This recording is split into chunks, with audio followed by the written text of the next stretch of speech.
कक्षा 10वीं अध्याय 6 त्रिभुज। इस अध्याय से 4 नंबर के क्वेश्चन आएगा। हम उन प्रश्नों को देख रहे हैं जो प्रश्न बैंक में छपे हैं, परीक्षा की दृष्टि से बड़े महत्वपूर्ण है। पहला क्वेश्चन था त्रिभुज एबीसी एक समद्विबाहु त्रिभुज है जिसका कोण सी समकोण है, सिद्ध करो कि AB बराबर 2AC²। हल लिखेंगे हम। हल लिख करके हम सबसे पहले लिखेंगे दिया है। इस प्रश्न को देख पढ़ते हैं तो लिखा त्रिभुज एबीसी एक समद्विबाहु त्रिभुज है जिसका कोण सी समकोण है, वहां तक लिखेंगे हम। यही दिया है हमें। त्रिभुज एबीसी एक समद्विबाहु त्रिभुज है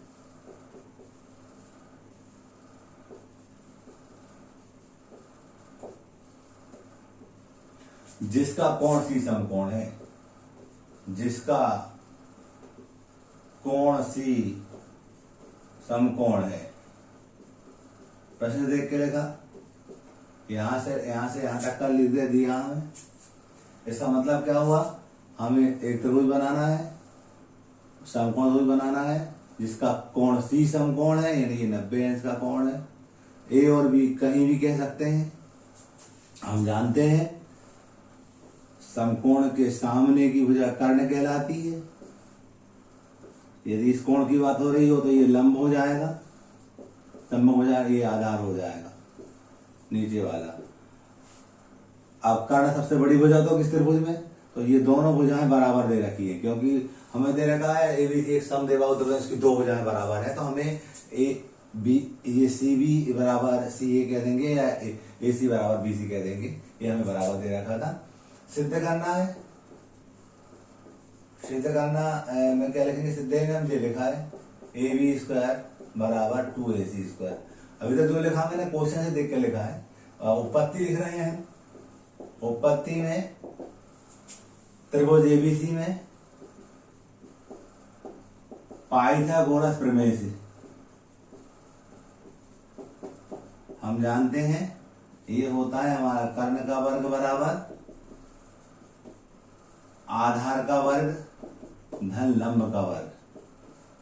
कर्ण हमारे पास AB है तो AB वर्ग बराबर आधार BC और लंब हमारा AC। क्योंकि हमें दे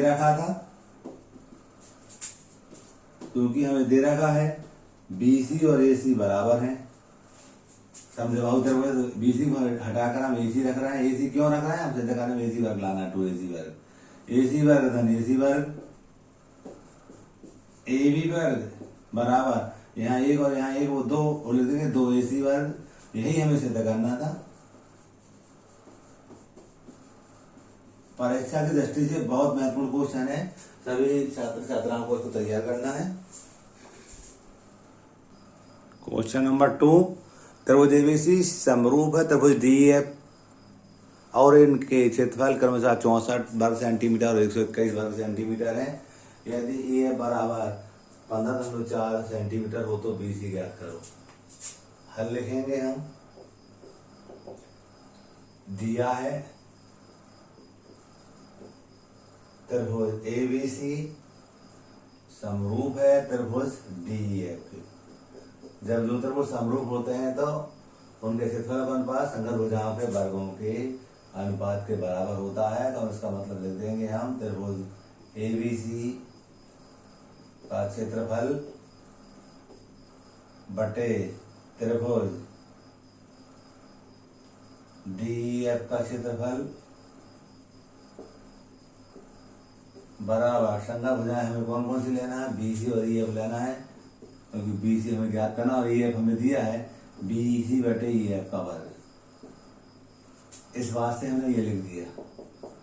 हमें इसका मान दे रखा था 64, इसका 121 दे रखा था। BC हमें ज्ञात करना था और EF का जो मान था वो हमें 15.4 दे रखा था। 64 को हम 8 का वर्ग ले सकते हैं और 121 को 11 का वर्ग ले सकते हैं। ये संपूर्ण वर्ग ले देंगे और BC बटे 15.4।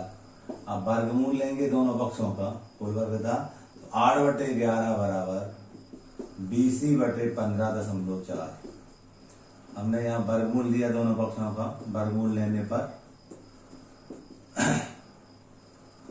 आगे करेंगे हम, तो गुणा करेंगे 11 गुणित BC बराबर 15.4 गुणित 8। ये कट रहा था, जैसे 11 एकम 11, 11 एकम 11, 10 में लगेंगे 11 2 44। BC बराबर 832 2 हता 3 8 ऑर्डर 3 11 112 दशमलव एक अंक के बाद था। ये हमारा सेंटीमीटर आंसर हो गया। Question number second 4। Question number 3, 8 metre ऊंचे एक खंबे के ऊपरी सिरे से एक तार का एक सिरा तथा दूसरा सिरा जमीन के एक खूंटे से जुड़ा होता है। खंबे के आधार से खूंटे को कितनी दूर पर गाड़ा जाए कि तार तना रहे, जबकि तार की लंबाई 24 मीटर है। हल लिखेंगे हम। सबसे पहले चित्र बनाते हैं। ये जमीन है, जमीन पर मान लीजिए ये खंबा है, ये भी हमने खंबा कह दिया, नाम कुछ भी दे सकते हैं। इससे एक तार बंधा हुआ जमीन पर, ये जमीन पर सी बिंदु पर दूरी खूंटा है। ये तार है हमारा। अब हम बात करते हैं, 8 मीटर ऊंचा खंबा है, इसकी ऊंचाई 8 मीटर दे रखी है हमें, और इस तार की लंबाई हमें 24 मीटर दे रखी है। अब हमें ये ज्ञात करना है कि यहाँ कितनी दूरी पर होगा। ये इसको एक समान ले रहे हैं। हम जानना है ये समकोण त्रिभुज बनते हुए दिख रहा है, और समकोण के सामने भुजा जी हम जानते कर्ण कहलाती है। यदि इस कोण की बात हो रही है तो ये आधार होगा, और सामने की भुजा ये लंब होगी। त्रिभुज ABC में पाइथागोरस प्रमेय लगाएंगे। पाइथागोरस प्रमेय से ये क्या होता है, कर्ण का वर्ग बराबर आधार का वर्ग धन लंब का वर्ग। कर्ण क्या है, 24 है, तो 24 का वर्ग। आधार क्या है, x माना हमने, x की घात 2, और लंब क्या है 8, तो 8 की घात 2। 24 का हम 24 में गुणा करेंगे। 4 चौको 16 से आता है, 4 दूनी 8 और 1 9, 2 चौको 8 और 2 दूनी 4 6, 9 8 17 आता है 576 आया। कई बच्चों को याद है, मैं यहाँ करके दिखा रहा था। ऐसे ही हम बात करते 8 का, ये 8 है हमारा, 8 का वर्ग करेंगे तो ये हो जाएगा हमारा 64।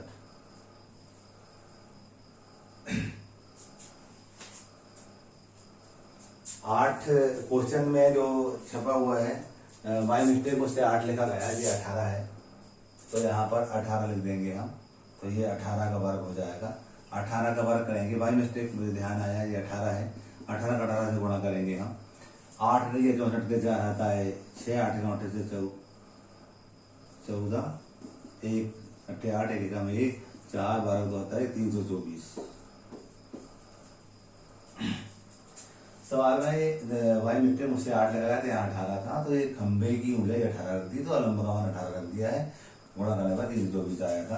पक्षांतर करेंगे अब, इसको इधर लाएंगे 576 324 बराबर x की घात 2। घटाएंगे हम, 324 में से कम करेंगे हम, 2 5 2, 252 आया, 252 बराबर x की घात 2। हम क्या करेंगे, 252 के गुणनखंड निकालेंगे वर्गमूल याद करने के लिए। 2 एकम 2, 2 दूनी 4, 2 1 12,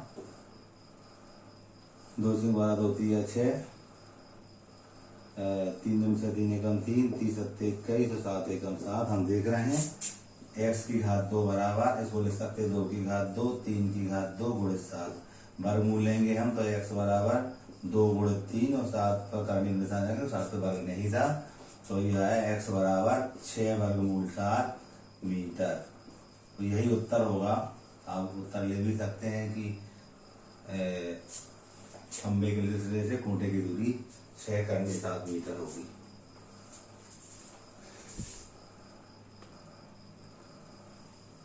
क्वेश्चन नंबर 4, दी गई आकृति में कोण P का मान ज्ञात करो।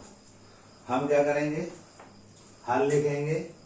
सबसे पहले इन त्रिभुजों को हम समरूप बताएंगे, तब हमें कोण मिल पाएगा। समरूप बताने के लिए हमने समरूपता की 2 आदतें देखी थी, संगत अनुपात को और संगत कोण बराबर होते हैं। तो हम ये देख रहे हैं यहाँ पर भुजाओं के अनुपात से हमें समझ में आ रहा है ये BC बटे PQ हम लिखेंगे त्रिभुज ABC तथा त्रिभुज PQR में संगत हो जाए बात बता रहे हैं, फिर संगत में बराबर हो जाएंगे, उससे हमें कोण P का मान मिल जाएगा। तो आप देखेंगे BC बटे PQ बराबर AB बटे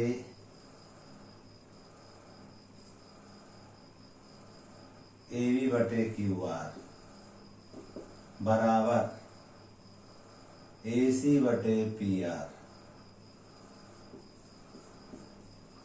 भुजाओं के मान रखते हैं BC ये 6/12, ये वाला 3.8 बटे 7.6 और ये वाला हमारा 3√3 बटे 6√3। इनको सिंप्लीफाई करेंगे तो 1/2 आएगा, ये भी 1/2 आएगा, ये भी 1/2 आएगा। दशमलव कट जाएंगे, ये हमारे 38 दूनी 76 होता है, ये करने की कट जाएंगे, 1/2 आ जाएगा। ये 6 एकम 6 6 दूनी 12 हो जाएगा। दशमलव से दशमलव काटेंगे पहले हम, 38 दूनी 76 होता था, करने दिन कट गया, 3 एकम 3 3 दूनी 6 इस प्रकार से। अतः त्रिभुज ABC समरूप है त्रिभुज PQR के, है ना, भुजा समरूपता से। ठीक है, अब हम बात करते हैं जब त्रिभुज समरूप होगा तो इनके संगत कोण बराबर होंगे। अब संगत कोण बराबर होंगे तो आप देखेंगे ये त्रिभुज ABC में एक कोण 60 का है, एक 80 का है। तीसरा कोण कैसे निकलेगा, हम इसको निकालते हैं। पहले हम जानते हैं त्रिभुज ABC में कोण A धन कोण B धन कोण C बराबर 180 होगा, क्योंकि A हमें दिया था 80, B दिया था 60 और कोण C हम निकालना है। तो हम इसको जोड़े 140 धन कोण C बराबर 180, कोण C बराबर 180 ऋण 140 घटाने पर 40 अंश आ रहा है। तो हम कहते हैं उसी का मान 40 आया, तो हम यहाँ संगत कोण बराबर होंगे तो डेफिनेटली जो कोण P होगा वो कोण C के बराबर होगा, और वो निकाला हमने 40 अंश है, यही हमारा आंसर होगा। अच्छा क्वेश्चन है, 2019 में आया था, इम्पोर्टेंट है। क्वेश्चन नंबर 5, दो समरूप त्रिभुजों की भुजाएं 4:9 के अनुपात में हैं, इन त्रिभुजों के क्षेत्रफलों का अनुपात ज्ञात करो। हम हल लिख ले रहे हैं, हमें क्या देखा, दो समरूप त्रिभुज दिए हैं तो मान ले रहे हैं। माना त्रिभुज ABC समरूप है त्रिभुज PQR के। हम जानते हैं त्रिभुजों के क्षेत्रफलों का अनुपात ABC का क्षेत्रफल बटे त्रिभुज PQR का क्षेत्रफल बराबर संगत भुजाओं के वर्गों के, संगत भुजाओं का अनुपात 4:9 दिया था, इनके बराबर होता है। तो यहाँ 4 × 16 और 9 81, यही आंसर हो जाएगा। अगला क्वेश्चन था, दो समरूप त्रिभुजों के संगत लंबों का अनुपात 3:5, उनके क्षेत्रफलों का अनुपात ज्ञात करो। यहाँ भी हम मान ले रहे हैं, दो त्रिभुज दिए हमें ABC, ये मान लीजिए ABC है, दूसरा वाला हमको दिया है PQR। शीर्ष लंब मान ले रहे हैं, ये है इसका AM मान ले रहे हैं, ये लंब है शीर्ष लंब, इसका PN मान ले रहे हैं। चूंकि त्रिभुज ABC समरूप है त्रिभुज PQR के, जो हमें दिया है ऐसा, तो त्रिभुज ABC का क्षेत्रफल बटे त्रिभुज PQR का क्षेत्रफल बराबर संगत लंबों के वर्गों के बराबर भी होता है, AM बटे PN का होल स्क्वायर। हमें इनका अनुपात दे रखा था 3/5 का होल स्क्वायर, तो 9/25। ये हमारा अगला क्वेश्चन फिनिश हो जाता है अध्याय 6।